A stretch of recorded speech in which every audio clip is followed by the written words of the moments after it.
Welcome, I'm Dennis Ojima, Senior Research Scientist at Colorado State University, and hosting today's session, the second in a series of conversations in support of the AGU Carl Sagan Lecture.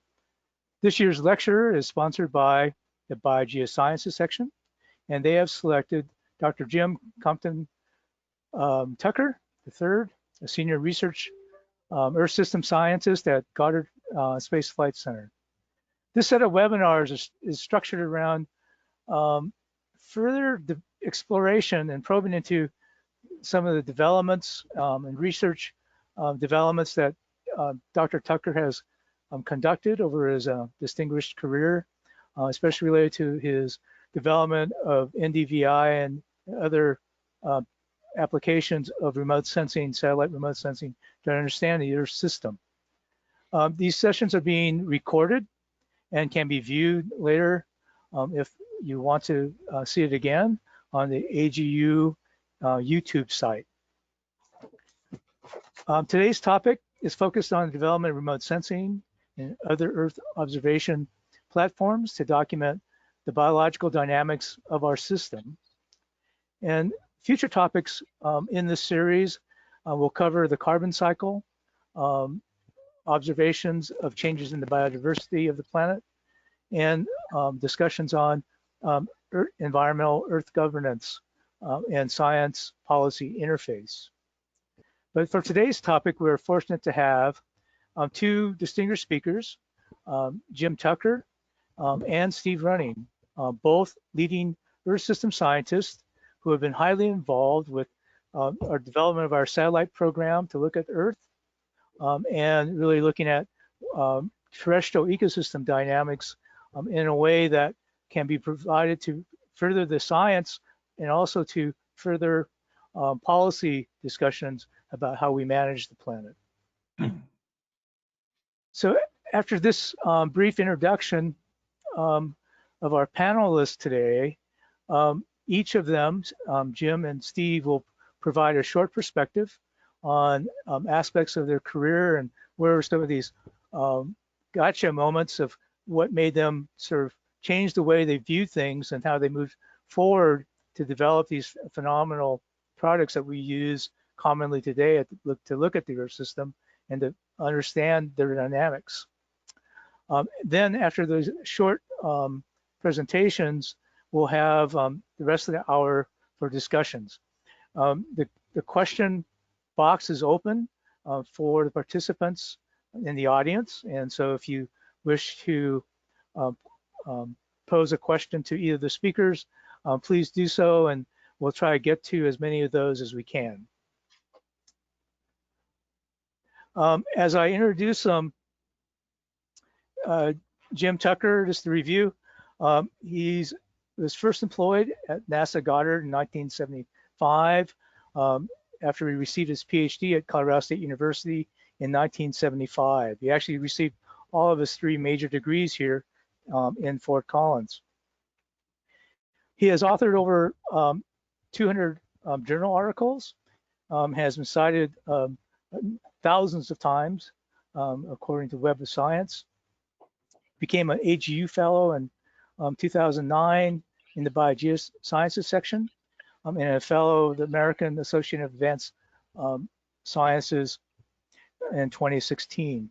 He's received numerous awards, including the NASA Exceptional Scientific Achievement Medal, the Pecora Award from the USGS, the Galicia Medal from the Royal Danish Geographic Society, and the Vega Medal from the Swedish Society of Anthropology and Geography, as well as being awarded the Mongolian Friendship Medal for his work in advancing remote sensing technologies in Mongolia.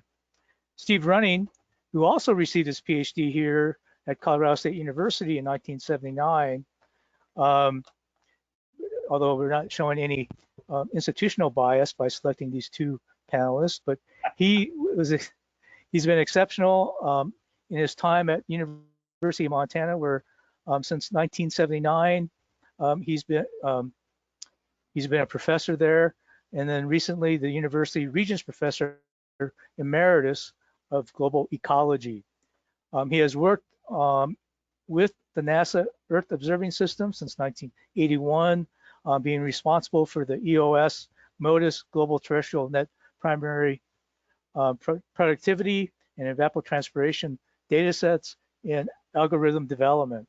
He's also recently chaired the NASA Earth Science Subcommittee, which is a very important strategic visioning committee for NASA. He's also was co-chair of the Committee on Earth Science and Applications from Space for the National Academy of Sciences. He too is an AGU Fellow in Biogeosciences, as well as been honored as the E.O. Wilson Biodiversity Technology Pioneer Award and received the Pecora Award for Lifetime Achievement in Remote Sensing by from both NASA and USGS. So as you can see, we have two really distinguished leaders in the field, and capturing their reflections today will really be a treat for all of us. And with that, we'll turn over the screen. Well, actually, Jim has the screen, so let's turn over to the presentation to Jim. Okay, thank you very much, Dennis. So it's a pleasure to be in the company of other people from Colorado State University. I'm from New Mexico. The reason I went to school at Colorado State was I wanted to go where I could ski and drink beer when I was 18, and that was someplace in Colorado. And my older sister had flunked out of the University of Colorado, and I thought, well, I don't want to go there. I might have to study too much. So I went to Colorado State instead. Anyway, I'll be talking today, starting with Carl Sagan, who was a visionary and a scientist and a communicator, and his pale blue dot, and then going into remote sensing of the biosphere. So the first slide shows Carl Sagan. He was an astronomer. He was a communicator par excellence, a visionary, and he's responsible for many contributions to Earth science. One of the things which Carl Sagan did involved Voyager 1, and Voyager 1 was launched. It was a NASA Planetary mission, launched on the 5th of September, 1977. And Voyager performed a tour and encounters with many of the outer solar system planets.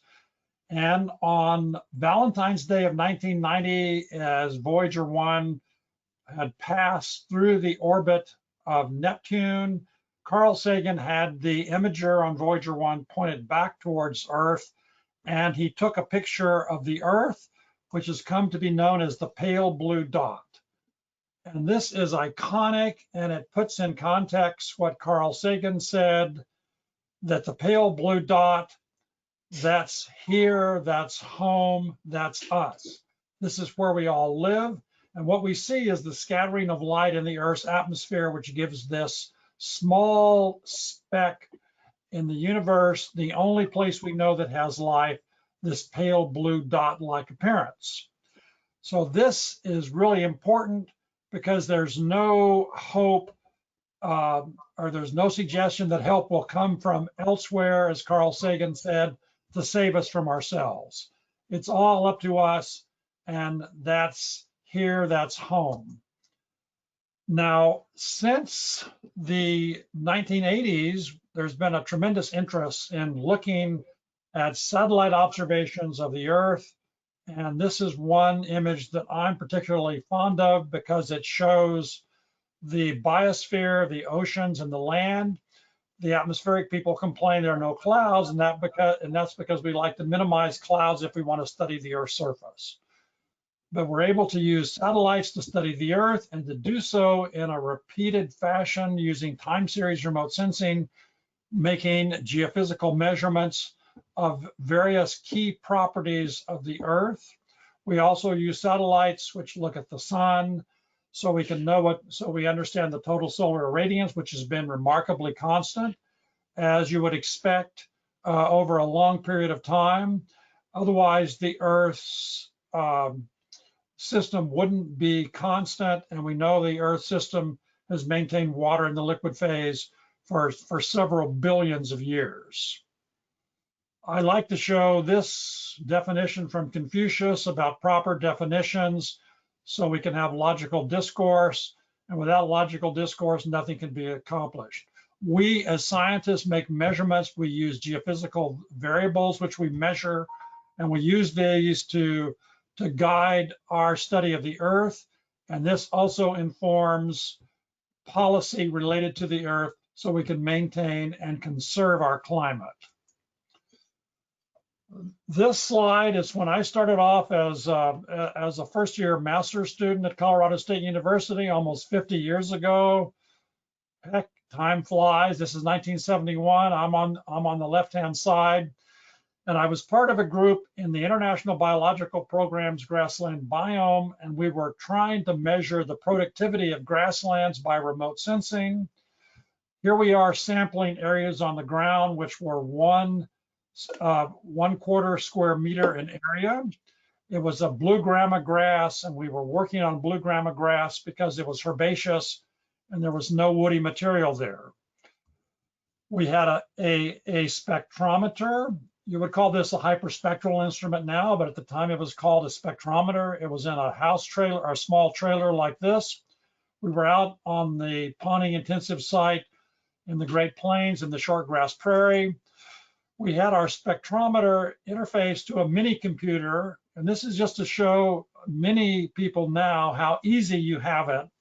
This was state of the art in 1971. It only had 8 kilobytes of RAM. It had no disk storage. You had to store everything in memory. And the input output was by paper tape reader and paper tape punch, respectively. We had a teletype for programming. And on the lower right-hand portion of the image is the control panel, which you would have to enter machine language code to start everything running. Now, one of the things which happened in my PhD was I finished my PhD, and it was on the analysis of data from our spectrometer. I'll show 1 or 2 examples of that. But then when I finished my PhD, I came to the Goddard Space Flight Center as a postdoctoral fellow and gave a seminar on band selection. And with hyperspectral data, you can numerically integrate different portions of the electromagnetic spectrum. We had also measured several biophysical variables of the surface, like the chlorophyll concentration, the total weight of water in vegetation, the dry green fraction and the dry brown fraction of the vegetation we clipped. And so you could form regressions, and you could use those regressions as a function of wavelength to inform what you were studying in the spectral domain.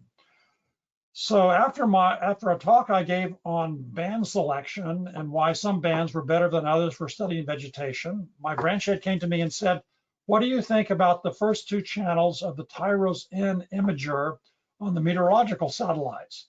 And I had never heard of these instruments. So then my branch head showed me this figure, and for some reason, someone thought the first channel and the second channel could overlap, and this would contribute to more information. My reaction when I saw this is really stupid, because if you have overlapping bands, you confound what you're trying to measure, and that's not good from an information theory perspective. So from my PhD work, here are 3 graphs. I draw your attention to the red region of the spectrum on the left and to the near infrared spectrum on the right. And you see in the red region of the spectrum from 0.6 to 0.7 micrometers, if you plot this against the leaf water content, which was only in green vegetation, you have this relationship which shows the more green vegetation or leaf water you have an increased absorption, and you have a fairly tight relationship. When you look on the far right-hand side in the near infrared, you see the more green vegetation or the more leaf water you add, you have this direct relationship between the reflectances which we measured. If you combine them, going from 0.6 to 0.78, you completely negate any possibility of studying vegetation. So my branch head told me to go over to NOAA and talk to a fellow named Stanley Schneider, who's since become a good friend of mine, and a guy named Dave McGinnis, and show them they could improve the information content of the imagers on the polar orbiting meteorological satellites. So I did, and what resulted was that NOAA then decided to split these two bands into the bands you see here on their advanced very high resolution radiometer instruments. These were not advanced and they were not very high resolution radiometers, but you see the first band is comprised of the upper portion of the visible, and the second band is in the near infrared. So fortunately, they were able to split these bands. That was the good news. The bad news was I also advocated to make them much narrower, so you would have only information in the first band and the upper portion of the red region of the spectrum, like you have from the MODIS red band. And then in the near infrared band, have that spectral region confined to where you have no water vapor in the atmosphere absorption. Okay, so I took care of that in 1976, not having any idea I would ever use data from any of the advanced very high resolution radiometers. Little did I know that I would. Then I turned my attention to using a handheld instrument we developed in the program I was in at Colorado State to go out and to make red and near infrared measurements of green vegetation. And Brent Holben and I and Jim Elgin and Jim McMurtry, two of my colleagues, our colleagues from the US Department of Agriculture, had an experiment in 1977 going out and making spectral radiance measurements of winter wheat. Here's a picture of me with the handheld instrument in the field. Here are three plots at the conclusion of our experiment, plots 3, 4, and 12. And we're looking at the normalized difference vegetation index, this difference of the red and near infrared normalized by their sum. These are spectral radiance measurements. These are not spectral reflectance measurements. That's because with the NDVI, you're able to account for wide variations in the downwelling solar flux under different conditions. And this is what the data look like. Now, the two arrows point to periods when we had rain events and recovery from drying. So what we did next was we took these data and we compared them to data of total above ground dry matter accumulation. So we got our friends, our girlfriends, our roommates, people to come out and help us harvest the wheat. This is a picture of how we got the total above ground biomass. We cut things down, we then dried them, and we ended up with the total dry matter accumulation as well as the grain yield. Brent Holben and I, when we did the analysis, were astounded to see that we were able to explain 80% of the total above ground dry matter accumulation from this very narrow range experiment by using the integrated normalized difference vegetation index measurements. So those measurements would be expressed in NDVI days, and this is what we saw. Now, at the same time, I was approached about looking into using data from the AVHRR instruments on the NOAA satellites because people were worried that perhaps Landsats 2 and 3 might fail. And some friends contacted me to come to a project in Senegal where they were working in the northern part of Senegal in a pastoral system, and they were interested to see if our handheld instruments could be used to measure above ground total dry matter for forage purposes. This is what it looks like in Senegal in the north. You're in an area where there are about 300 millimeters per year of rainfall.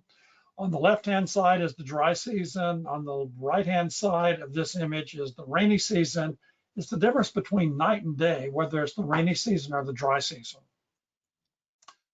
So I worked with the people there. At the end of the dry season, we went out and now we collected samples at the 1 meter scale, but from different kilometers, because we were working with 1 kilometer satellite data from these areas.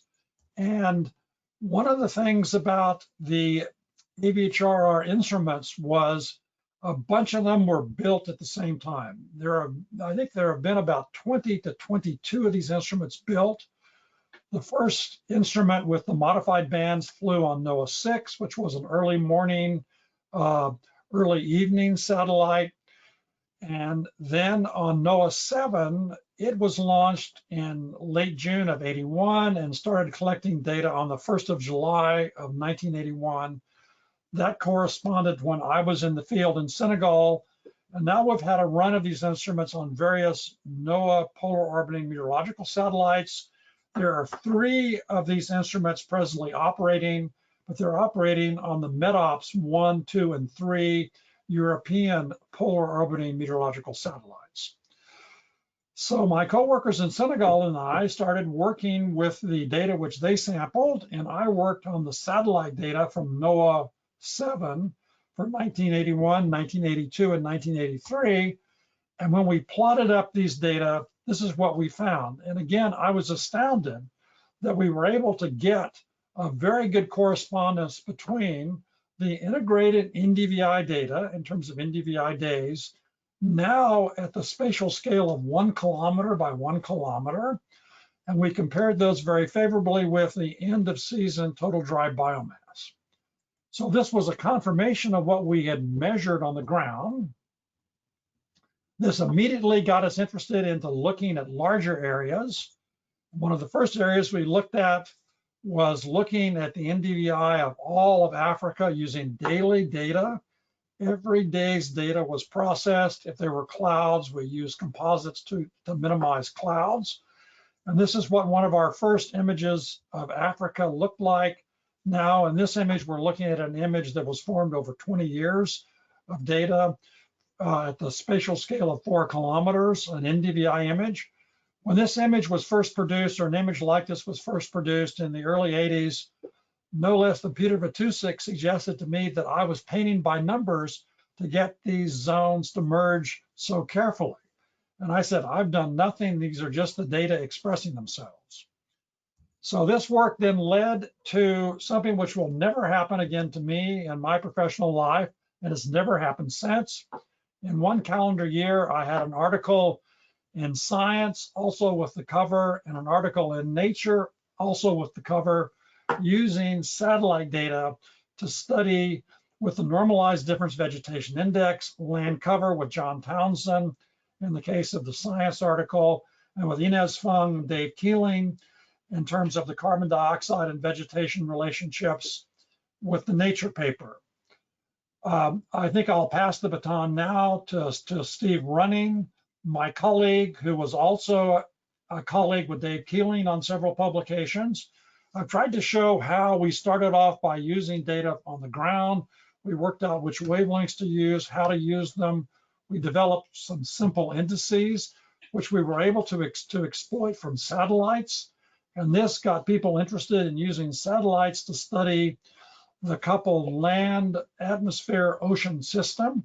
And that has led to where we are today. And there's no better person than Steve Running to explain how this happened, because he was there from time 0 to the present.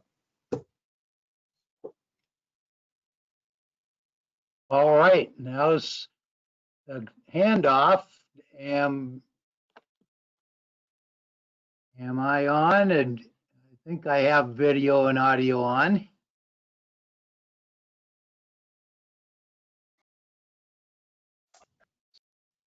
And I think I just triggered my screen to go, or? Yes, you did. I'm not seeing it yet.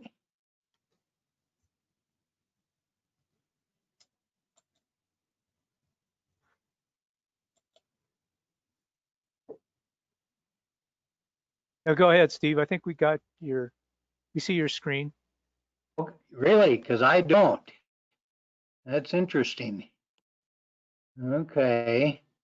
That's going to make it a little difficult for me to know why am I not seeing my own screen? Do you have a webinar window that you can open up? Oh yeah. Well, I can.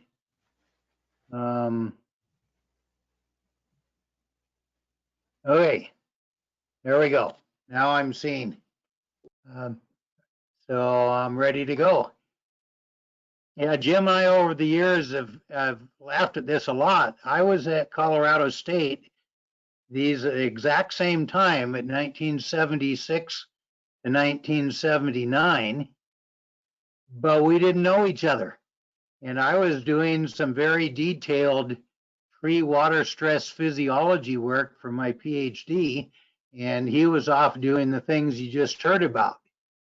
And it wasn't until a couple years after both of us left Colorado State that we started bumping into each other at the early NASA meetings. NASA, the story I've heard, and I think it's accurate, is that Ronald Reagan pushed NASA to start looking at more theoretical global issues. And at the time, the Keeling curve had just been, had enough years of record that it was starting to become very clear about potential for climate change and the global carbon cycle clearly being in flux, shall we say. And so these topics were just emerging in the early 80s, and there were a variety of committees, academy committees, NASA committees, just brainstorming how can we measure the whole world? How can we get a handle on this global carbon budget and the global climate system more generally? And so as Jim has just finished with, this is right as they were had the cover of Science and the cover of Nature. And in fact, I remember back to these years from about 1984 through 1988 or so. Every single issue, Tucker and his team would have a paper in the remote sensing journals. I've never seen a single person dominate an entire field so completely as that team did at the time, because I think they were the only ones producing this global data set in the whole world. And so they had a corner on the market, shall we say, and were putting these kind of images up. And I came along, trained in tree physiology. I never did take a remote sensing class of any kind, but I was doing early ecosystem modeling. And so that was really my entree into this kind of thinking. And Jim has just shown a couple of their early tests of integrated NDVI compared to end of season biomass. And this is a paper senior authored by Sam Goward with Jim and Dennis Dye, as you can see, in 1985.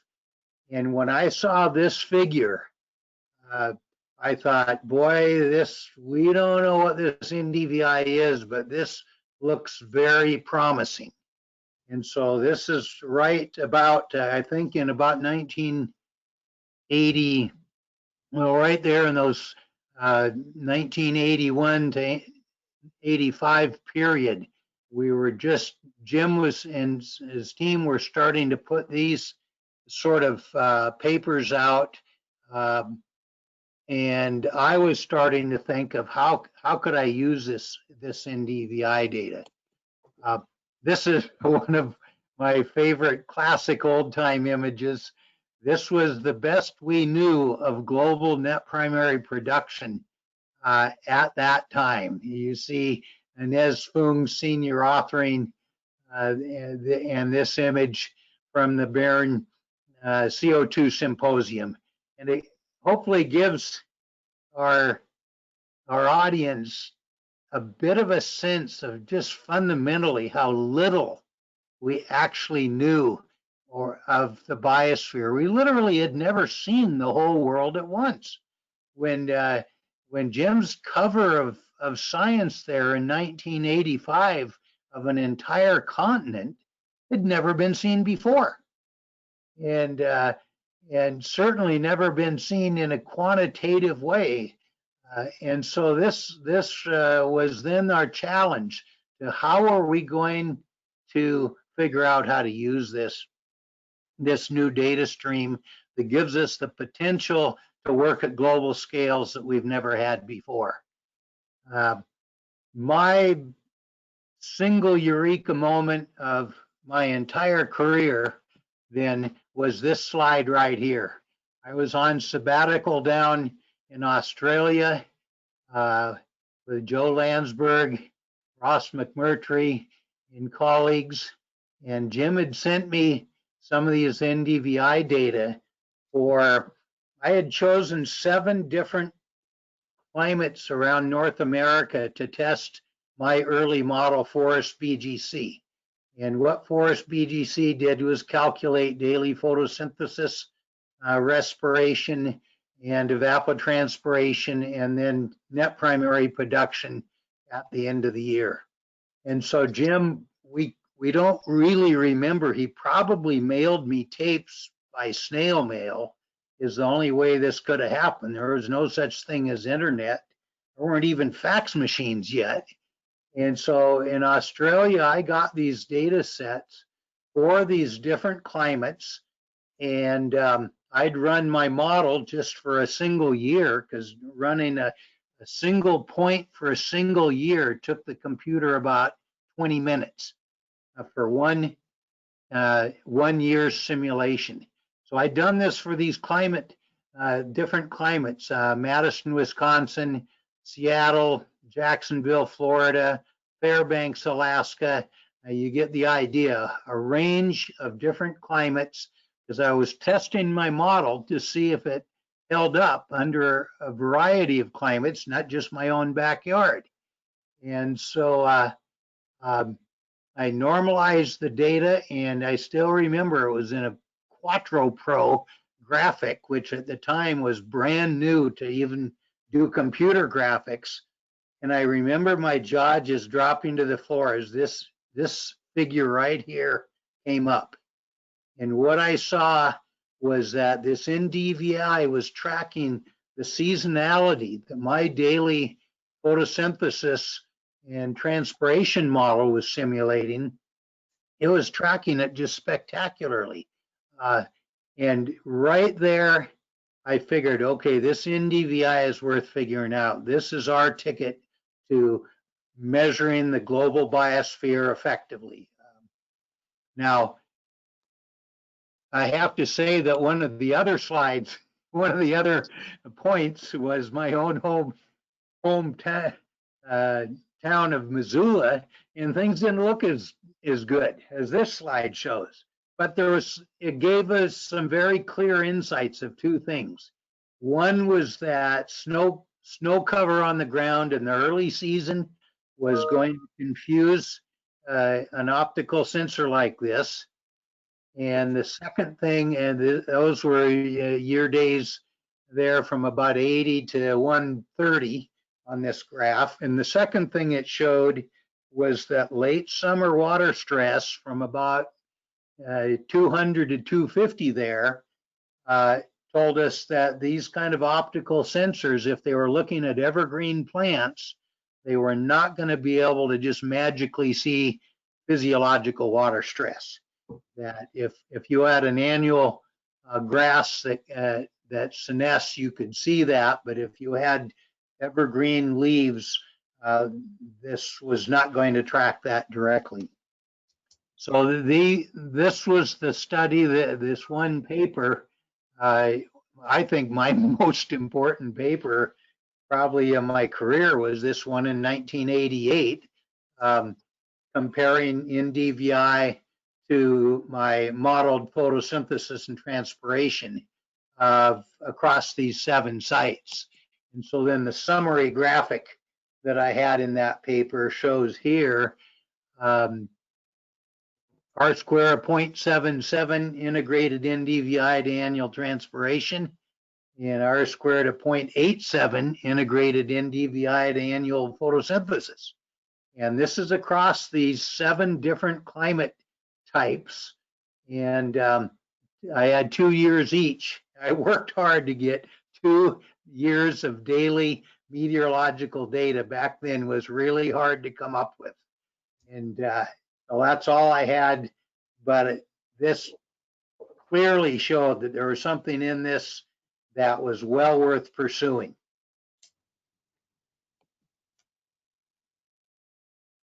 The big, I guess, difference of idea that I had with this NDVI data set was that most of the people trained in remote sensing looked at the NDVI image as the final product. And since I was a modeler, I looked at it as a potential for another input into the model. And so this was a diagram I first laid out in a NASA Global Habitability document in 1983. And then it was in the MODIS Instrument Panel Report in 1986, conceptualizing how we would use this NDVI data stream to quantify the biome type and the leaf area index of the landscape. And then that would be coupled with the daily surface meteorology and with the biome cover type definition to run these advanced biogeochemical models. And so the NDVI wasn't the final product. It was input to a more advanced analysis of the biogeochemistry of the system. And what I then spent most of my time thinking through is how could I quantify the entire world. I had NDVI to work with, of course, but how could I quantify the climatology of the whole world in some simple way that would be important for the ecosystem daily biogeochemistry? And so I worked through back then. This was late 1980s and through the early 1990s, coming up with very simple ways of quantifying some fundamental limits on ecosystems. Things like just when temperatures are below freezing is maybe one of the most fundamental.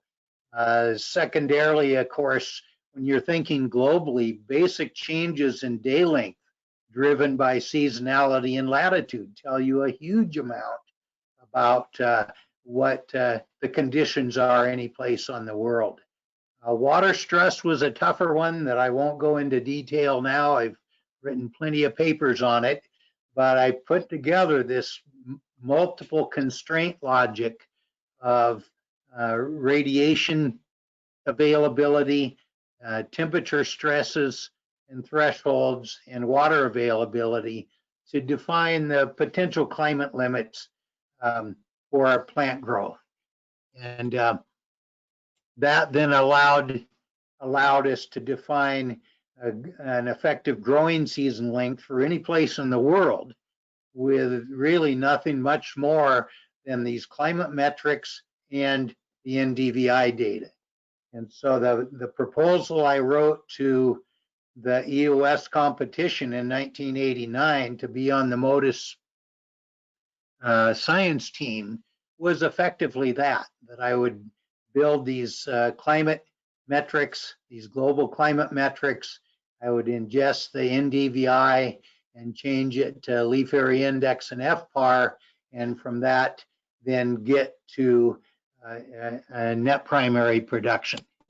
Now, we were simultaneously in my lab testing these ideas at the regional scale, and so this was, I think, the first color satellite image in the journal Ecology in 1989, and it was our exercising this similar logic across this 1,200 square kilometer landscape of Montana, calculating, as you can see there, LAI, evapotranspiration, and photosynthesis for this complex landscape with this simple logic that I've just taken us through. And so we were testing this logic and the assembly of these data streams at the regional scale as I was writing the proposal to do this globally with MODIS. And really to get right to the punchline, when MODIS went up, that's what we did. And so this is a look from Maoxing Zhao's paper, our paper in Science in 2010 of 10 years of global net primary production at 1 kilometer scale. And I really like to look at this and then think back to Inez Fung's image there of a couple decades earlier, and just think of how far we came in being able to quantify the biosphere from direct measurements at a global scale. And I think as you can see from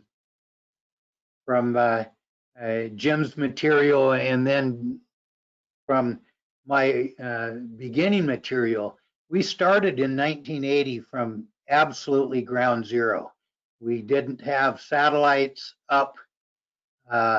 We didn't have algorithms written.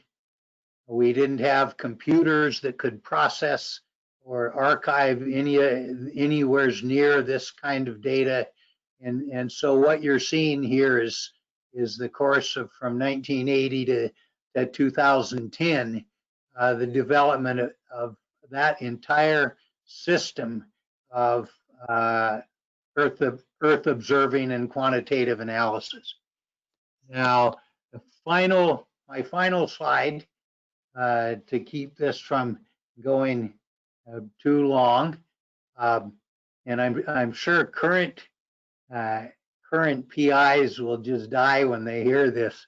But when I wrote the MODIS team proposal for NPP and ET, I offered no validation at all.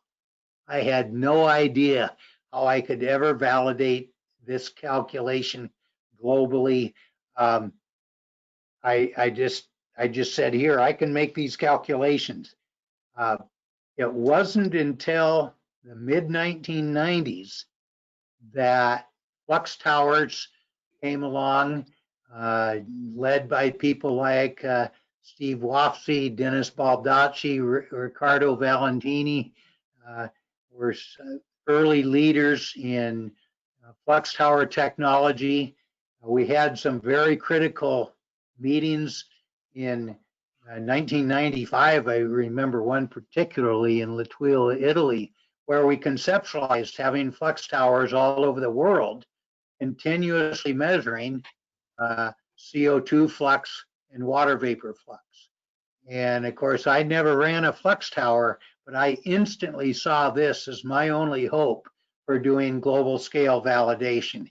And so I've been in the middle of FluxNet from the very beginning because I knew it was what would help me understand and improve my global calculation of NPP and daily photosynthesis and ET. And so with that, I will end. Thank you, Steve and Jim. I'm going to put the just put. Oops. Stay on. Yeah, I just did that by accident. So there we go. Both of you talked about international collaborations, either working with various individual researchers to advance your science, but then I also like to have you kind of talk about the emergence of international programs, research collaborations in the way that fostered or enabled the type of work that you've done. I think in looking at the satellite data, having the ground stations that we have available to us internationally was really a remarkable set of political negotiations to make that happen. And then with even the validation sets and trying to get the FluxNet to really get people to share data. I mean, that was a big challenge as well. And so both of you, I don't know if you want to just kind of talk about, the type of personalities it takes, type of trust and collaboration it takes for these international teams to really function and to move the science forward. Sure, I'll start on this. I look back now, and of course there were probably two entities that, for my part, were most pivotal in organizing the global cooperation. And first was the International Geosphere Biosphere Program, IGBP, and then second was what is it, the GTOS World Climate Research Program committees that coordinated a lot of more of the physical sciences and the platforms and data sets. When I look now, particularly from the IGBP point, FluxNet would never have happened otherwise. It took us years of meetings to figure out that it could be done and then to get it coordinated. The other single thing I can identify are the model intercomparisons. We started out, and Dennis, you were part of VMAP, just a US continental model intercomparison in the early 90s. I look at all the CMIPs that are being done now. Those are heritages of these early 1990s global committees trying to coordinate the global scale science. That's where those model intercomparisons started from. Jim, your thoughts? What I've always done is I've always enjoyed collaborating with people. Now there are a few people who it's difficult to collaborate with, but by and large, most people are pretty easy to work with and are congenial. And if you're interested in the same things, it's a lot of fun to work together. As Pierre Sellers, our late earth science friend, said, the great thing about earth science is you get to work with a lot of people who become your friends. And I freely I've always exchanged data with people. It has to be a two-way street. But one of the benefits in collaborating is in earth science, unless you work on theory, you have to work in groups and you have to collaborate, and working together, you're able to get a lot more done and organize around projects and things you want to do. When you find a group of people with whom you can collaborate and collaborate well, it's not only a lot of fun, but you get a lot more work done. I'm impressed by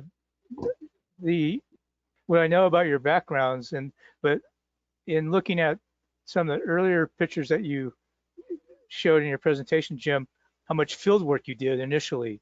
I don't think you get in the field as much as you want to now, but both Steve and you, Jim, sort of started working with field measurements and then advanced to, sort of these global observations. And so I think having this grounding in both sort of tangible, on the ground measurements and understanding the fundamentals of looking at verifying what you see in your remote sensing observations or your model output with ground-based observations is really critical.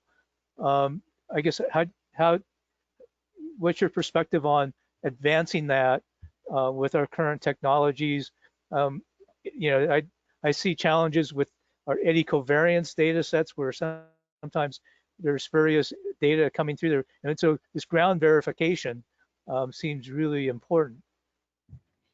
I think you summed it up well, Dennis, or when you said that it's important to at least have some experience with field data, because it's difficult if you're only using data of something and you can't go and look at it up close, understand more about it, and sample it by traditional methods to compare it to whatever you are doing.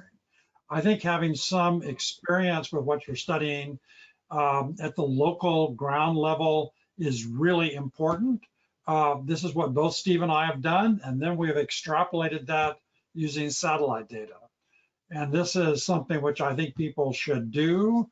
And it's the sort of thing, when you do it a few times and do it well, you then find out it isn't necessary to do it everywhere well, because you can use satellite data to extend dramatically what you're doing.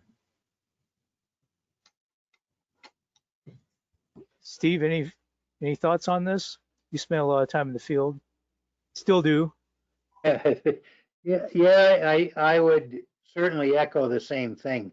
I remember early on, I had a graduate student that wrote an algorithm and brought into me a map of, I can't remember exactly where, that computed a leaf area index of something like 67. And I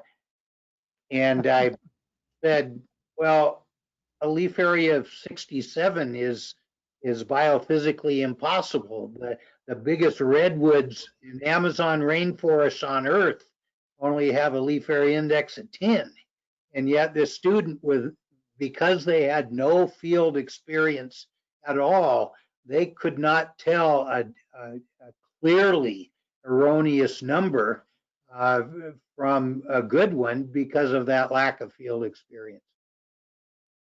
Yeah, it seems like we need to Also, develop a field training program that links Earth system processes from the ground-based observations all the way up through the satellite. But I'll task you guys with that later. I have a question from one of the participants. What do you view as the future of Earth observations as we move past MODIS? You know, we have VIIRS, we have other missions going on, but really MODIS observations this last 20 years has sort of been the golden era of remote sensing, with given the resolution, the type of data retrievals we've been getting. And as we move forward with these other sensors, what's your view of the advancements that we'll see and further developments that you see necessary to understand the Earth system? Well, I think the good news is that MODIS has about a year left, approximately, before both Aqua and Terra run out of gas, and so they are nearing the end of the line. But we already have the VIIRS platforms up and scheduled future VIIRS sensors on JPSS platforms. And so from the narrow point of view of MODIS, the handoff is going to be very, very good. It's already well underway for that platform. I think the bigger question is, you know, where do we see interesting new possibilities? And I'd have to say, to some extent, we've beaten the optical near IR realm to death and probably squeezed most of what we can get out of it, of at least that class of sensors. I'm sure seeing now that for all of Gemini's career, the global standard of spatial resolution was 1 kilometer. And I'm seeing that rapidly turn into a global standard of more like 30 meters for global data sets. And so we clearly have a vast improvement in spatial resolution already well underway. Exploring different parts of the spectrum, looking at more detailed leaf chemistry, and there's photosynthetic PRIs, and there's more darn new algorithms bubbling up I think also in the microwave domain, we're seeing new potentials that I think the next 20 years is going to see very much a broadening of how we look at the land surface across the spectrum. So, Jim, you want to share that image of the trees?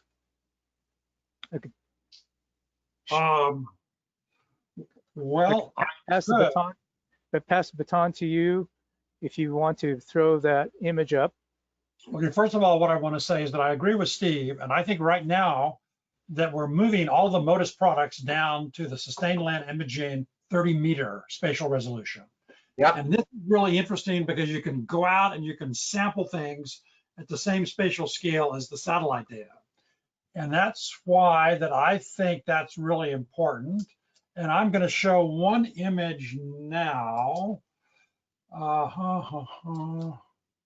least I think I am. Just give me a second. And I'm going to show one image. Okay. So this is an image which I'm working on right now with several coworkers, where we're mapping individual trees at the 50-centimeter level over millions of square kilometers. Yeah. This is from a paper we have in press at Nature right now, where we're mapping tree crowns over just over 1 million square kilometers, where we enumerated and mapped 1.7 billion tree crowns. And we're about to extend this over 10 million square kilometers.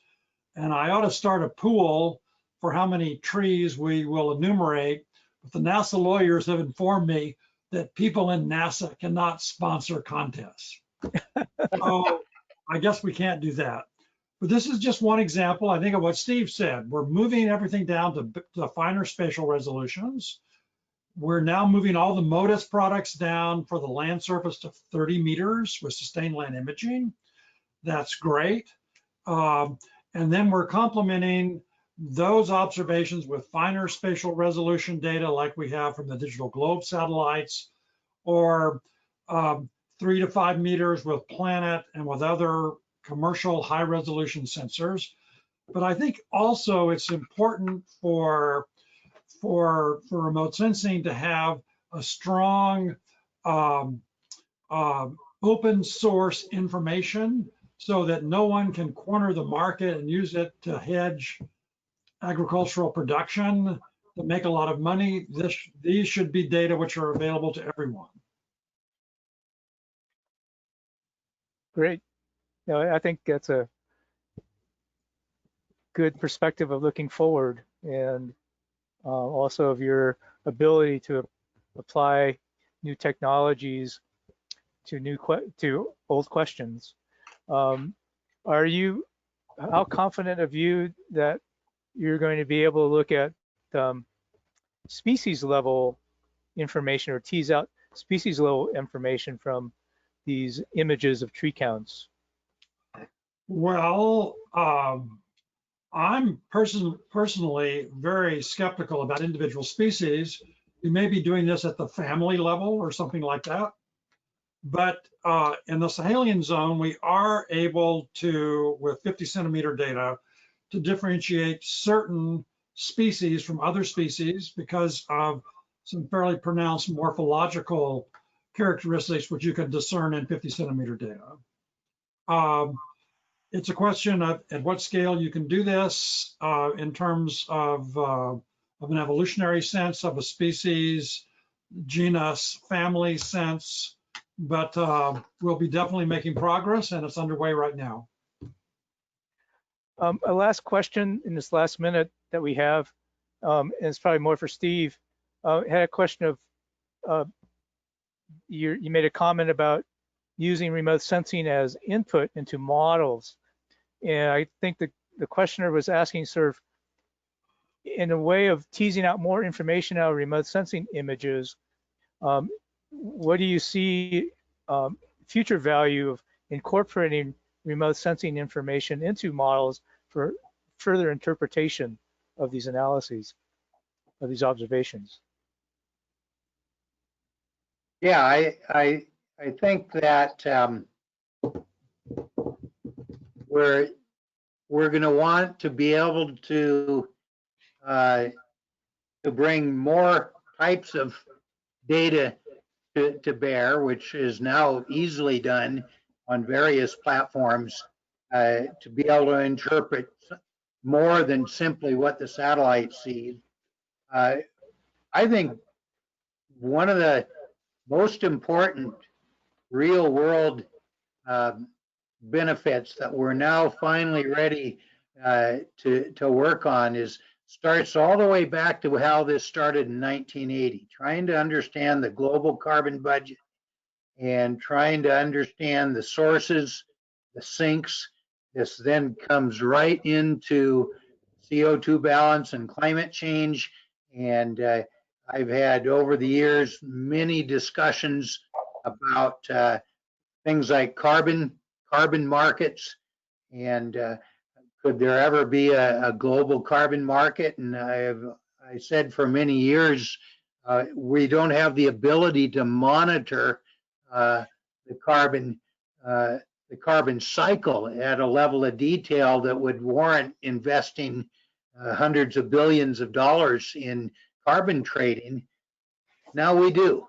We have reached that point of being able to monitor the carbon budget on a worldwide basis, that I think it now is a tool for future climate mitigation policies of various types that we may not even think of right now, but we now have the global monitoring to do it in a way that we just imagined it 40 years ago.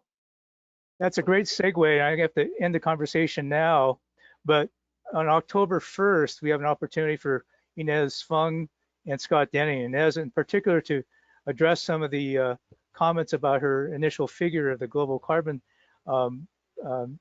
cycle that she modeled and the collaboration with you two. But she'll be speaking, having a conversation with us with Scott Denny on October 1st. And then some of these issues on biodiversity, Matt Hansen, and I hope Jim can join us for that on October 22nd.